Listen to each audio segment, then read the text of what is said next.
अस्सलाम वालेकुम। My topic is about the phaeochromocytoma. इसको हमने स्पेशल पैथोलॉजी में ऑलरेडी पढ़ा भी हुआ है आपने, और वहाँ पे भी इम्पॉर्टेंट टॉपिक था। सबसे पहले हम इसकी जनरल कैरेक्टरिस्टिक्स बात करते हैं। देखें, जो हमारा एड्रिनल ग्लैंड होता है ना, उसका ट्यूमर होता है, उसके अंदर सेल्स होते हैं क्रोमाफिन सेल्स। तो वहाँ पे ये ट्यूमर बन जाता है। और एड्रिनल मेड्यूला के अंदर एड्रिनल मेड्यूला क्या रिलीज़ कर रहा होता है, कौन से हार्मोन्स रिलीज़ करता है? कैटेकोलामीन्स। तो ऑब्वियसली जब उसके सेल्स का ट्यूमर हो जाएगा एड्रिनल मेड्यूला के क्रोमाफिन सेल्स का, तो कौन से चीज़ें ज़्यादा हो जाएंगी बॉडी में? कैटेकोलामीन्स। तो जब कैटेकोलामीन ज़्यादा होंगी तो कैटेकोलामीन्स के इफ़ेक्ट्स कौन से होते हैं? सिंपैथेटिक एक्टिविटी सारी बॉडी में ज़्यादा हो जाएगी। पेशेंट जो है वो क्या क्या क्लिनिकल फीचर्स के साथ आएगा? Hypertension, headache, sweating, palpitations, tachycardia, इस तरह के सिम्टम्स के साथ, एंजाइटी के साथ आएगा पेशेंट। और इसके अलावा जो है उसको एब्डोमेन, चेस्ट, ये सारे बाकी जो लिखे हुए हैं, ट्रेमर्स, वेट लॉस, इसके साथ आएगा पेशेंट। ठीक है, तो ये हमारे पैरोक्सिस्मस क्राइसिस होता है, सडन ऑनसेट होता है, few minutes to several hours या उससे भी ज़्यादा देर तक।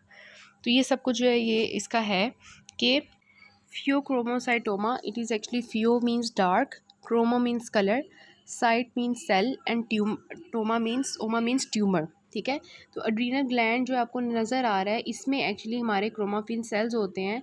तो ये जो सेल्स होते हैं, ये क्रोमाफिन सेल्स के अंदर ट्यूमर बन जाता है, जिसकी वजह से कैटेकोलामीन्स एक्सेस हो जाते हैं। जब कैटेकोलामीन्स एक्सेस हो जाते हैं तो उनके जो सारे साइंस एंड सिम्टम्स होते हैं, अल्फ़ा और बीटा रिसेप्टर्स की वजह से कार्डियक आउटपुट कम ज़्यादा हो जाता है, ब्लड प्रेशर ज़्यादा हो जाता है, और ब्लड शुगर लेवल ज़्यादा हो जाता है। तो ऐसे लोग जो होते हैं वो टैकीकार्डिया के साथ आते हैं, और हाइपरटेंशन के साथ आते हैं, हाइपरग्लाइसीमिया के स्टेट में आते हैं, और सिंपैथेटिक ओवर एक्टिविटी की वजह से स्वेटिंग, ट्रेमर्स, वेट लॉस, और बहुत ही एंजाइटी के साथ आ रहे होते हैं। ठीक है, तो इस तरह से ये जो है प्रेजेंट करता है। इसमें हमारे पास जो है वो 5 पीज़ होते हैं। Paroxysmal rise in the BP, दूसरा P for palpitations, P for perspiration, P for pain in abdomen, and PMV in the urine. वो हम देखते हैं इसके मेटाबोलाइट्स यूरिन में आ रहे होते हैं कैटेकोलामीन्स के। तो ये भी आपका डेविडसन का टेबल है, इसमें भी इन्होंने क्लिनिकल फीचर्स बताए हुए हैं। हाइपरटेंशन, और जो है postural drop of blood pressure, paroxysms of the pallor, palpitation, sweating, headache, anxiety, abdominal pain, vomiting, constipation, weight loss, glucose intolerance।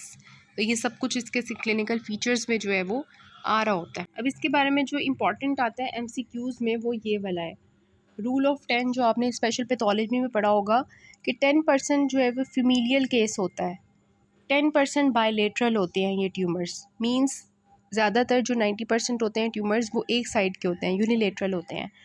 10% जो है मेलिग्नेंट होते हैं ट्यूमर्स, मीन्स 90% ये बिनाइन होते हैं।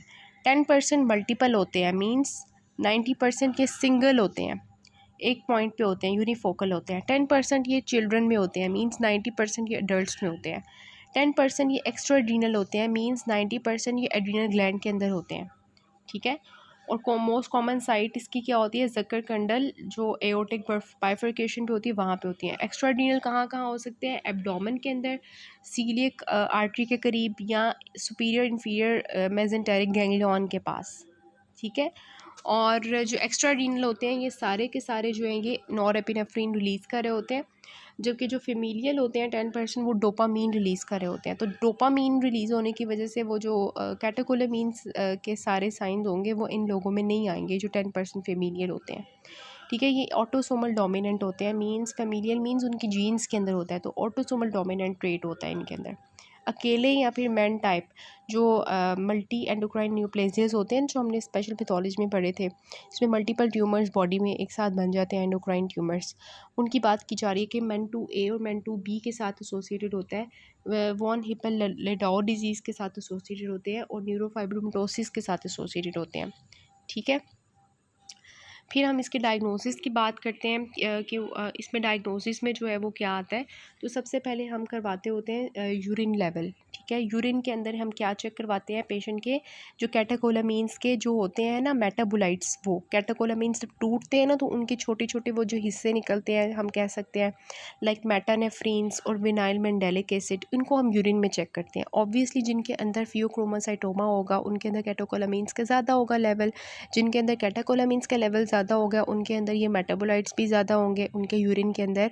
जो है कैटेकोलामिन्स के मेटाबोलाइट ज़्यादा आएंगे, like vinyl mandelic acid, like हमारे पास मेटानेफ्रीन। ठीक है, सो बेस्ट इनिशियल टेस्ट जो हमारा होता है वो यही होता है 24 आवर यूरिनरी फ्री जो है urinary level of metanephrine, vinyl mandelic acid and catecholamines. ठीक है, तो हम 24 आवर्स के अंदर उनके यूरिन के अंदर ये 3 चीज़ें चेक कर रहे होते हैं।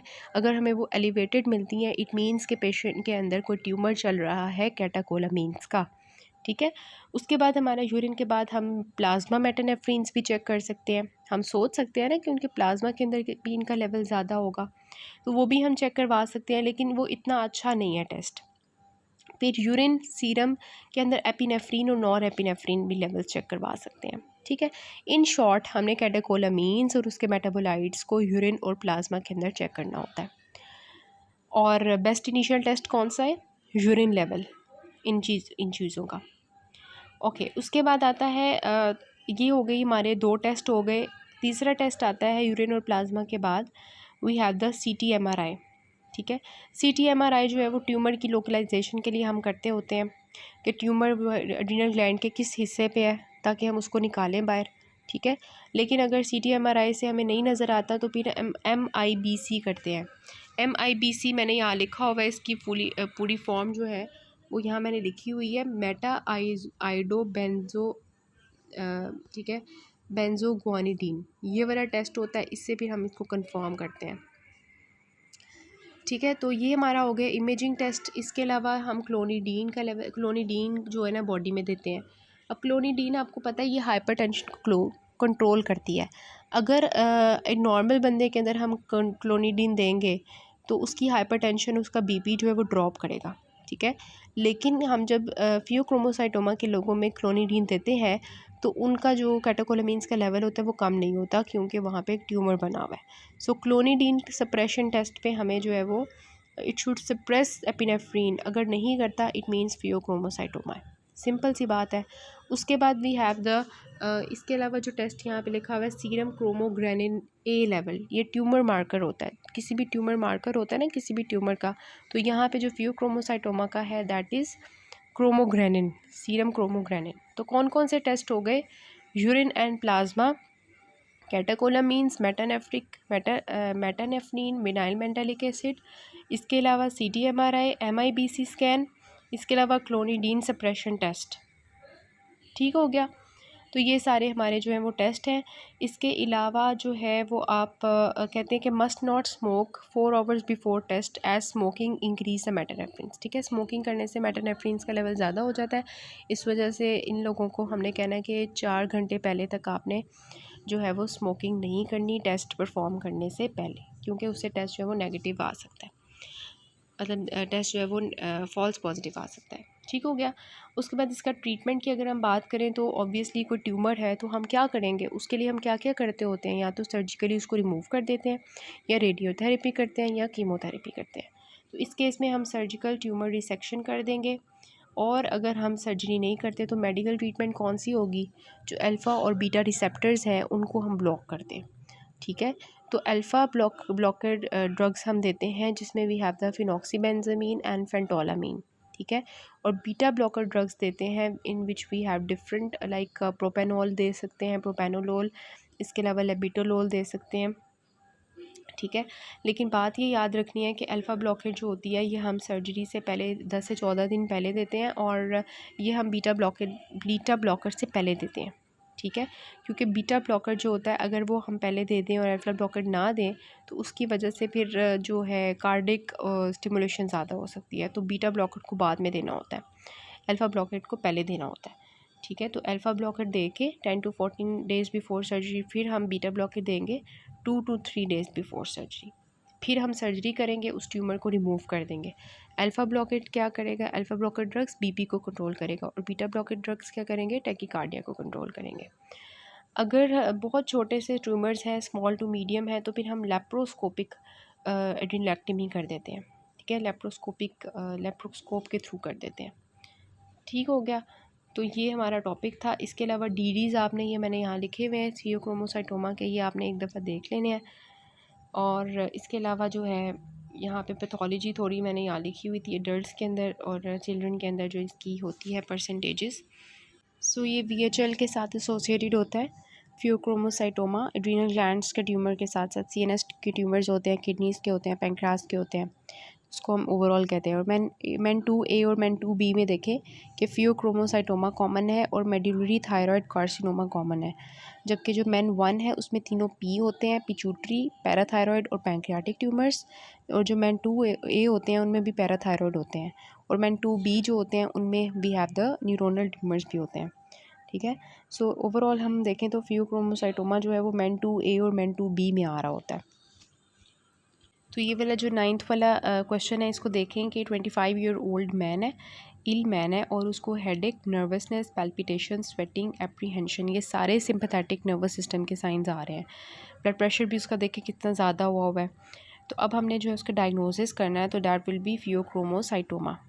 ठीक है। और इसके अलावा जो है इसकी इन्वेस्टिगेशंस आप कौन सी करोगे वो आपने बता देना है कि प्लाज्मा, यूरिन और वो सबको क्लोनिडीन है, क्रोमोग्रानिन है, और जो आपका है सारे रेडियोग्राफिक टेस्ट वो आपने कर लेने हैं। फिर भी have the 29 years old man comes to the emergency department, palpitations, headache के साथ आ रहा है, और ओवरऑल अगर हम देखें तो वो एंशियस और वो सारे जो हमारे प्रॉब्लम्स आ रहे हैं ना वो सिंपैथेटिक ओवर एक्टिविटी के आ रहे हैं। तो अब उन्होंने कहा है कि थायराइड फंक्शंस नॉर्मल हैं, ये देखने के लिए कि कहीं उसका थायराइड तो नहीं प्रॉब्लम क्रिएट कर रहा था, क्योंकि उसकी वजह से भी सिंपैथेटिक ओवर स्टिमुलेशन हो जाती है। तो वो हमारा नॉर्मल था, तो इसका मतलब कि अब हमने उसको इन्वेस्टिगेट करना है। तो अप्रोप्रिएट नेक्स्ट स्टेप क्या होगा कि हम पेशेंट को इन्वेस्टिगेट करेंगे, उसके डायग्नोसिस को कंफर्म करेंगे। Investigate the patient to confirm the diagnosis, और फिर हम उसको ट्रीट करेंगे। तो ये हमारा स्टेप होगा। अब डायग्नोसिस हम क्या लेंगे इसका, फियोक्रोमोसाइटोमा, और एंटी हाइपरटेंसिव ड्रग्स जो हम लेंगे वो अल्फ़ा ब्लॉकर्स हैं, फिनॉक्सीबेंजामीन, जो कि हम 6 जो मैंने बताया कि 14 डेज़ तक यूज़ करते हैं, और जो है बीटा ब्लॉकर्स, ठीक है, उसमें प्रोपेनोलोल है, टेनोलोल वगैरह है, जो हम 2 to 3 डेज़ बिफोर सर्जरी जो है वो यूज़ करते हैं। So this is all about the tumour pheochromocytoma. Next से फिर हम बाकी करते हैं।